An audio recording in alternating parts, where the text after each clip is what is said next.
महाभारत काल के इन 5 श्रापों को आज भी भुगत रहे हैं लोग। जाने किसने और किसे दिए थे ये श्राप। 1. युधिष्ठिर ने दिया नारी जाति को श्राप। महाभारत काल के दौरान कर्ण की मृत्यु के बाद युधिष्ठिर को पता चला कि कर्ण उनका भाई था, जिसके बाद पांडवों को बहुत दुख हुआ और उन्होंने कर्ण का अंतिम संस्कार किया। तभी युधिष्ठिर ने नारी जाति को श्राप दिया था कि कोई भी नारी किसी बात या रहस्य को गोपनीय नहीं रख पाएगी। ये श्राप अभी भी स्त्रियां भुगत रही। श्री कृष्ण का अश्वत्थामा को श्राप। महाभारत काल में अश्वत्थामा ने धोखे से पांडव पुत्रों को मार दिया था, जिसके बाद भगवान श्री कृष्ण ने अश्वत्थामा का पीछा किया।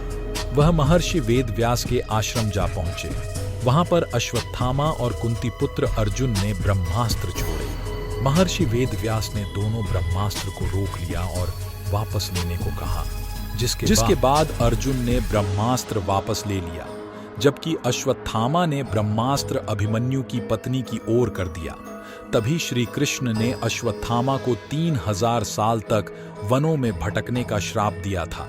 अश्वत्थामा आज भी वनों में भटक रहे हैं। उर्वशी ने दिया था अर्जुन को श्राप। अर्जुन स्वर्ग लोक गए थे। उस समय उर्वशी नाम की स्त्री उन्हें देखकर आकर्षित हो गई थी। अर्जुन ने उर्वशी को माता बोलकर सम्मान दिया। उर्वशी ने अर्जुन को 1 वर्ष तक नपुंसकता का श्राप दिया।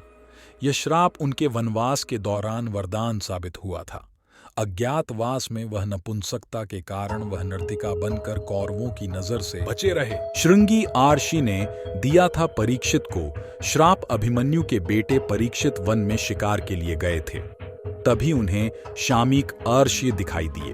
उन्होंने श्रृंगी अर्षि को आवाज दी, लेकिन वह मौन में होने के कारण नहीं बोले, जिसके बाद परीक्षित ने शामीक पर गुस्से में मरा हुआ सांप फेंक दिया। शामीक आर्षि के पुत्र श्रृंगी आर्षि ने परीक्षित को श्राप दिया कि 7 दिनों उसकी मृत्यु सांप के काटने से होगी। राजा परीक्षित की मृत्यु के बाद ही कलयुग की शुरुआत हो गई। राजा परीक्षित के रहते कलयुग इतना हावी नहीं होता, लेकिन उनकी मृत्यु के बाद कलयुग का असर होने लगा। मांडव्य आर्षि ने दिया था यमराज को श्राप। एक बार राजा ने किसी गलती से किसी और की सजा के लिए मांडव्य आर्षि को सूली पर चढ़ा दिया था, जिसके बाद मांडव्य आर्षि के लंबे समय तक शूली पर लटकने के बाद भी प्राण नहीं गए। बाद में उन्हें राजा ने शूली से उतार दिया। मांडव्य आर्षि यमराज के पास गए और पूछा कि मुझे ये किस बात की सजा मिली।